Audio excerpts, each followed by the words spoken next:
The one and only Mr. Tom Gresham from GunTalk, heard weekly on KEEL from 1 until 4 Sundays to be precise. Hey, Mr. Tom, how have you been? Good morning. How you guys doing? That's when Erin called you or your peeps last week to try to get you on to join us, and we kind of talked about it on the radio. I said, listen, I've got a couple of questions for Tom Gresham because we were talking about the election, etc. And I said, here's my number one question for Tom. She said, what? I said, I want to ask Tom, and now that you're here, Tom, yes? if Hillary Clinton wins, is your show done? I don't think so.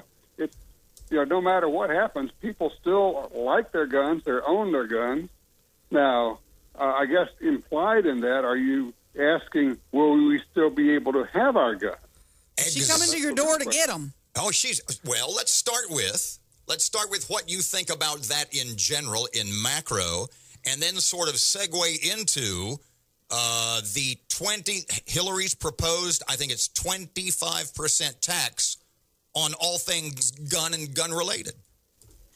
Well, yeah, there's that. At its core, I guess you got to back up and say, look, at its core, what Hillary would like to do, and I can explain it quickly, is she wants to end the sale of all guns in America. And she's pretty clear about it, actually. And the method is very simple.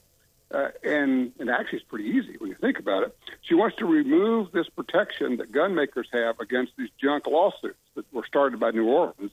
The idea behind the suits, this goes back 20 years ago, was if we can just get one case that says gun makers are responsible for the criminal misuse of their guns, then every gun company in the country will have to close its doors because they won't be able to get insurance.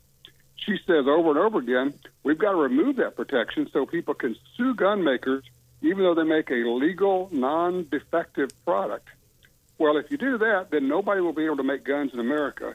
Well, so you stop the flow there, and then she can just start with the piecemeal, well, we're going to take these guns away, and then we're going to take those guns away. She's already said she wants to ban the most popular rifles in America, all the semi-autos. And then on top of that, the part that the media keeps missing, she says, we really ought to look at the Australian model.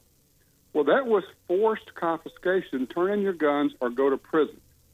So Hillary says we ought to take a look at forced confiscation with the threat of imprisoning anyone that doesn't turn in their gun. But we have a constitutional amendment. We have a constitutional right. At what point is that going to become the focus?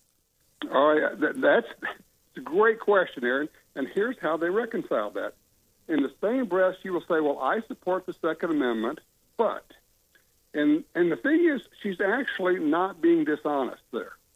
Because to her and to a lot of her people, the Second Amendment means the government can have guns, but it does not in any way mean that individual people can have guns. So when she says we want to ban guns, we want to confiscate guns, in her mind, the way she uses the Second Amendment, that's totally consistent, and she has no problem with it. We would still have the Second Amendment, the words on the paper, but they wouldn't mean anything at that point because nobody would be able to make guns in America, and they would basically force you to turn in your guns or go to prison. Why don't the folks who believe in fewer guns and restricting guns, why don't they go about it the right way and propose a constitutional amendment? Let's just see how far they get with that. Well, I'll tell you why, because they look at it and say, we don't have to. We can get what we want without having to go head-to-head. We'll piecemeal it, and they keep carving out. Look, I've been doing this for 40 years. And they come up with these names like Saturday night specials and assault weapons and sniper rifles. And each time what they're trying to do is carve out not all guns, but just a slice of guns at a time because they know they can't get them all at once. But through the method of stripping gun makers from their protection against these junk lawsuits, they could close the doors of every gun maker in America literally overnight.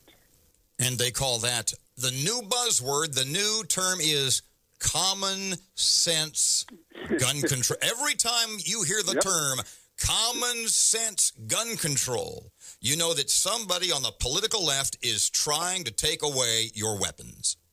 Well, you're exactly right, Robert. And, you hear these terms that they throw out, and what they're, of course, trying to do is marginalize and minimize any kind of pushback or any kind of opposition they have.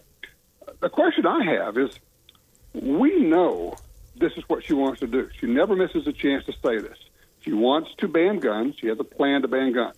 She wants to reverse the Supreme Court decision that said individuals have a right to own guns. And she says, you can hear the quote, the audio is everywhere, when she says the Supreme Court got it wrong on that decision. We know what she wants to do. We know what she plans to do. She's going to put Michael Bloomberg in as Secretary of State.